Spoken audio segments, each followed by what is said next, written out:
Then Roger Williams looked around and said, you guys have the perfect opportunity here to do everything right. And you're starting off by recreating the mistakes that were made in England. The Ready Life, into the country. Howdy, and welcome to the Ready Life podcast. I'm Nick Meisner. And I'm Lisa, his wife. You know, it's the 4th of July. It's Independence Day. And independence is something that is extra special to us. It doesn't mean that you're isolated or separate from everyone else.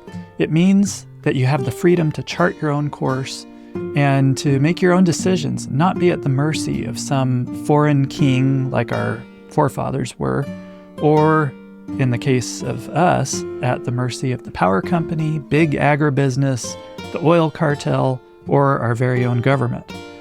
Independence is something that we take for granted, even though we have gradually allowed ourselves to become completely dependent on the system for our most basic necessities like water, heat, and food.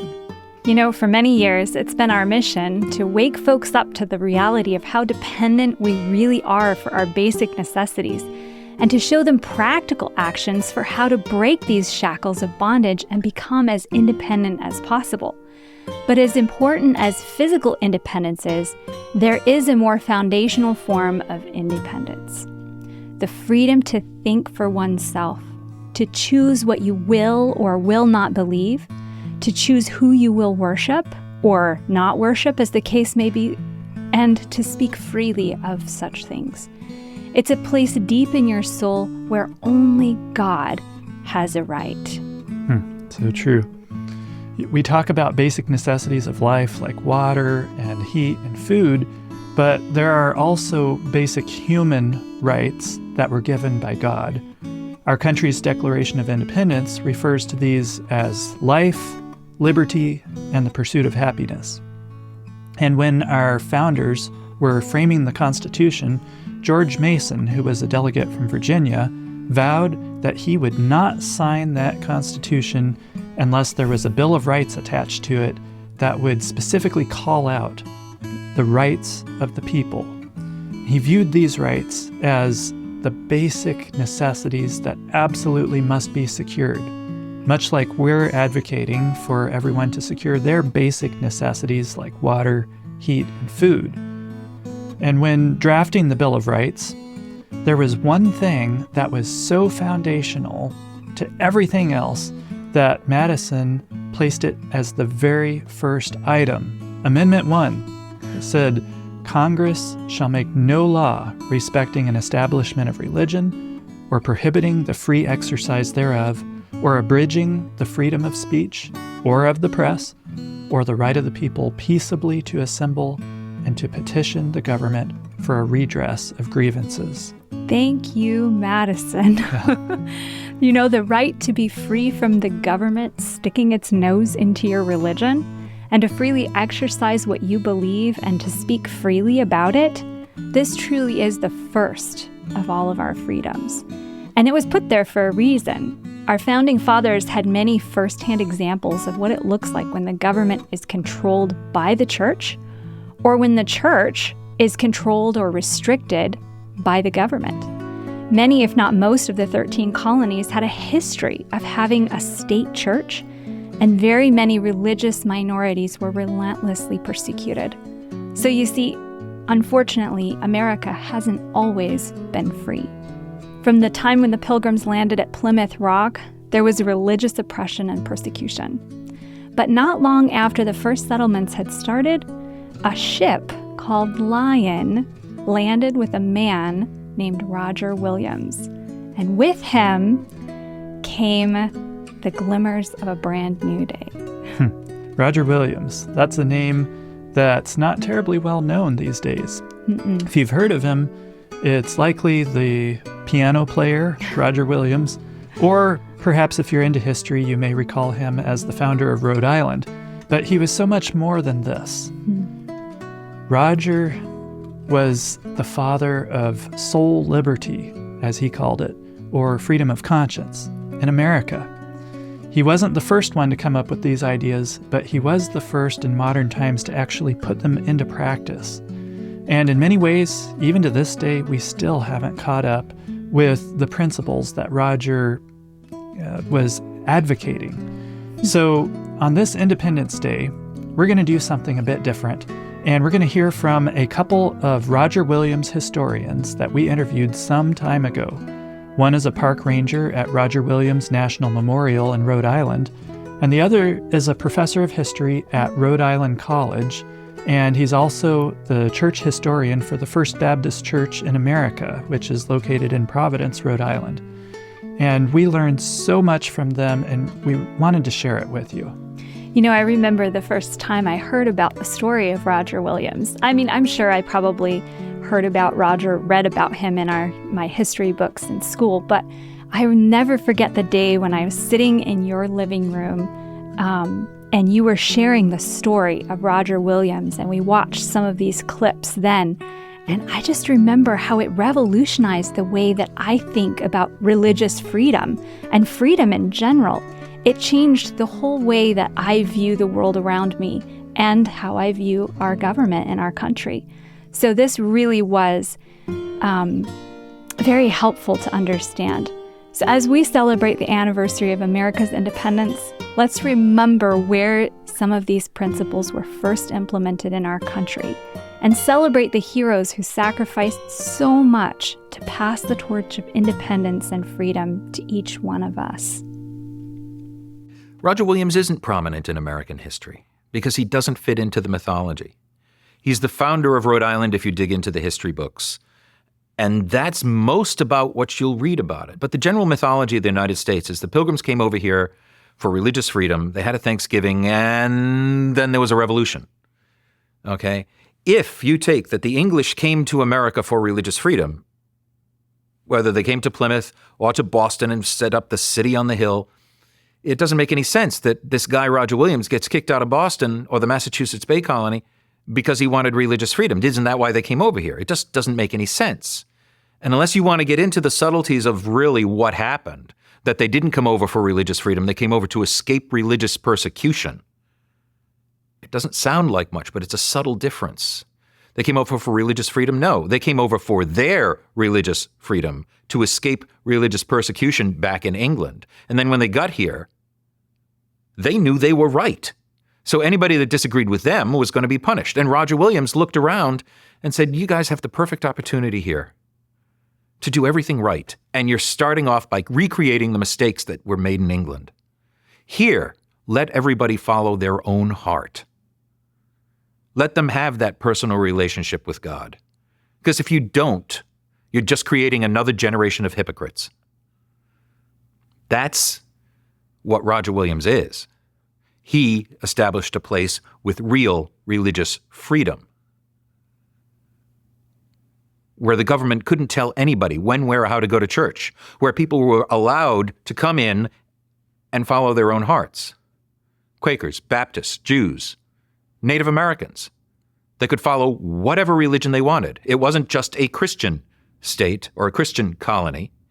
It was religiously free.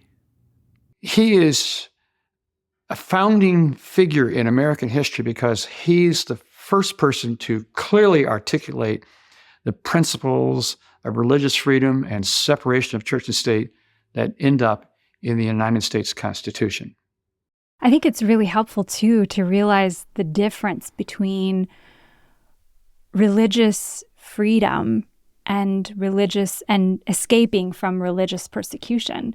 Because, you think about all of those Puritans and all of those people who came over here to America to start this new world, and they were fleeing from persecution because they believed differently than the Church of England. And so you would think, oh, well, they came for religious freedom. Well, yes and no. They wanted the freedom to set up a church with their beliefs and what they believed, and then force everyone to live up to their theological standards.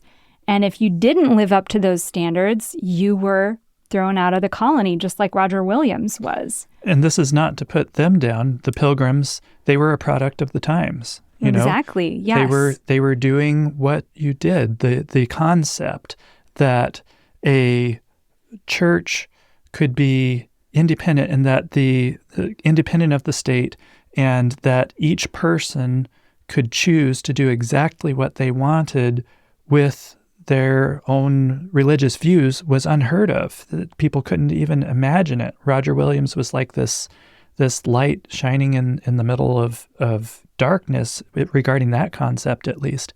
And he was also a minister.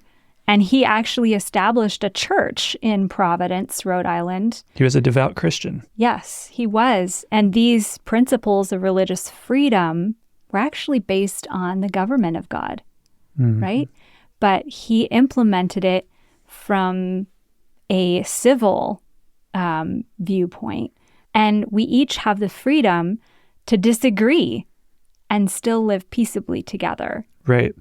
And in our next clip, John McNiff is going to talk about something that I thought was just so profound about what did Roger do when he was faced with people in his colony that he vehemently disagreed with on matters of religion and things like this. How did he handle that? And John Clark worked with Charles II to create the document that is called the Charter of Rhode Island and Providence Plantations, signed in 1663. And it states at the beginning that this colony is going to be an experiment, a lively experiment, to see if you can have a good government separate from religion. This is really neat because 1663, it's the beginning of the scientific age when experiments were the new way to gain knowledge. And it says later in that charter that in this colony, no person can be punished for what they believe. That's magnificent. No person can be punished. Men, women, children. Winthrop up in Boston is saying that means that all of these men, women, children, slaves, Indians are all going to want their own religion. That's exactly the point. To follow each individual conscience. This isn't a matter of toleration. Toleration means I know I'm right and we're going to tolerate all these differences until something goes wrong. This is a matter of freedom, or as Roger said, liberty of conscience. It's not my business what you think, what you believe. That's for you and in between you and your Creator. This allowed for people to not believe in anything. This allowed for the Native Americans to believe what they believed. This allowed for Roger's next-door neighbor, way back when they had first settled in Providence, this concept of real religious freedom, this liberty of conscience. 2 years after Providence had been settled in 1638, Roger's next-door neighbor, Joshua Verron, is brought up on charges for beating his wife because she wanted to go to religious services at Roger Williams' house right next door. He thought she was spending too much time at those religious services. Joshua Verron, for those 2 years, he was one of the first settlers there in that Providence town. For the first 2 years, refused to go to any religious services. And so when his wife started to spend too much time with Roger Williams at his house, at his religious services, he beat her to prevent her from going. Now, the charges he was brought up on were not for beating his wife, which he could have. As Roger says, he endangered her life with these beatings. He was brought up on interfering with his wife's liberty of conscience. This is in 1638, that a woman's right to religious freedom is being defended in court. A woman's right separate from her husband to have her own beliefs as an individual soul. This tore the settlement in Providence in half. Some of the people in Providence saying that just by bringing Joshua Verron up on charges, they were interfering with his liberty of conscience because the Bible says that that the wife must be subject to her husband's will. The other half of the settlement saying that this is an individual soul with as much right to have its own conscience as any other soul. It tore the settlement in half. Eventually, Joshua Verron was disenfranchised. He couldn't vote on anything, which is stripping them of the one say in government that they had there in Providence.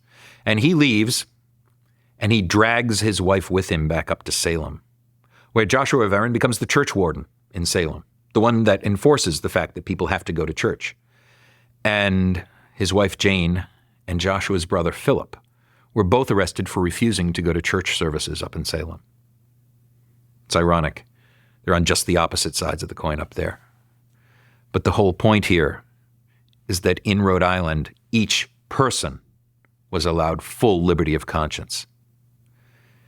You have the First Baptist Church. You have one of the oldest Jewish congregations. You have one of the oldest Quaker congregations.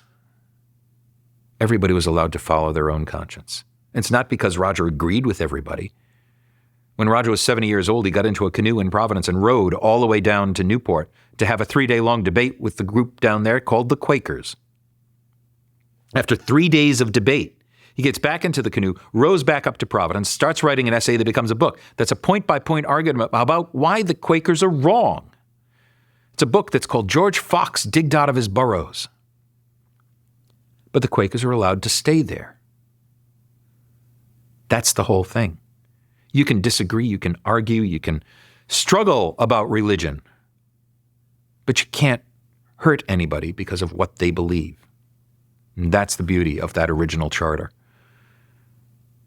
It gave a level of freedom unknown anywhere else. Wow. That was loaded. For sure. For sure. So much going on there. I know one thought that hit me was that people think that if you are respecting others' rights, that means in order to respect their rights as individuals or whatever, that you have to agree with them and support them. And it's not just enough to be okay with them and say, okay, you do your thing and I'll do mine. It's that you have to actually be supporting them and agreeing with them, or else you are being bigoted or you're a hater, discriminating or something like that. Yeah. And this is something that I think Roger really demonstrated well. I mean, and he got in a dugout canoe and paddled at 70 years old, paddled down to go argue with the Quakers, write a book against them, while at the same time fighting for their freedom to believe what they believed in the state or the colony of Rhode Island. And so that's just such a beautiful principle, right, that we should probably remember more. Yeah. That it's a good thing to agree to disagree. Right. That's right. So in our next clip, we've got actually a couple of clips here about a very interesting concept. Where did Roger Williams get this principle of the church and the government not being allowed to control each other? You know, the church being protected from the state and the state being protected from being manipulated by the church. These two things. Where did this come from? Very interesting. Take a look at this. Now, what Williams had done, not only did he say you're an unseparated church, he also said to them, the magistrates have no right to enforce the religious aspects of the Ten Commandments, what's called the first table. The ones that talk about not taking the Lord's name in vain, of observing the Sabbath, of having no other gods, no graven images. He regarded these as the obligations that people had to God, that the state had no role to play in these. And of course, the Puritan state believed that they had every right to enforce those. I mean, how do you have good order if you can't make people go to church and to not swear or whatever there might be, or whatever it might be? But Williams said, this is only between you and God. The rest of the Ten Commandments, which have to do with human relations, people to people, about lying and murdering and cheating and stealing and so forth, these, he said, are principles that every government, Christian or otherwise, has to observe. These moral principles are the basis for any good civil state. And he said, the government, certainly, the magistrates can enforce these, but not the ones that have to do with the obligations of a person to God. That's between God and the person. And if they get it wrong, God will sort that out with them, but it's not for the state to do it. Well, they thought that was really a terrible idea. And so he said that everyone should have a right to their own conscience in these matters. Well, I mean, Roger's whole argument about the Ten Commandments The first table is in between the individual and your creator. If you mess that up, you're the one that has to suffer. The last 6, don't kill, don't steal, don't take your neighbor's things. That's what a civil government is for, to keep social order. But the first 4 commandments are in between you and your creator. And that's echoed in Thomas Jefferson's thing. It does me no harm whether you have one God or 10,000 gods. It neither picks my pocket nor breaks my leg. It's the same sentiment. You know, you're the only one that has to answer to God with the first 4 commandments. But the last 6 are about social order. And if you take a look at places like the Supreme Court building in Washington, D.C., the pediment, at the top of the pediment, you have Moses standing there with the 10 commandments in his hand. If you take a look at the 2 tablets, the first one is blank. The only one with any writing on it is the last 6. That's what civil government is for. Wow, isn't that fascinating? That's incredible. The 10 Commandments. Who knew? Yeah, and so he didn't arrive at this conclusion of his because he was trying to get away from religion. He arrived at it because that's what he learned from the Bible, was that these were separate and distinct entities. I think of the verse where Jesus said, "Render unto Caesar the things that are Caesar's, and to God the things that are God's," creating this distinction that there's different roles here, that the civil government has one role, the church has another role.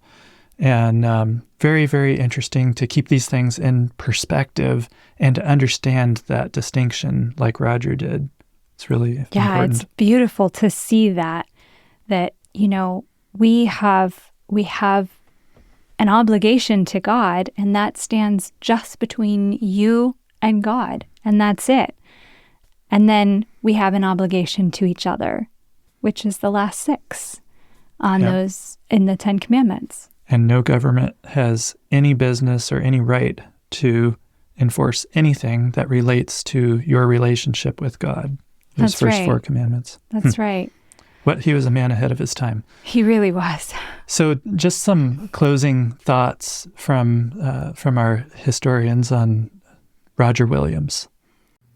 Religious freedom is something that people constantly in this country argue about.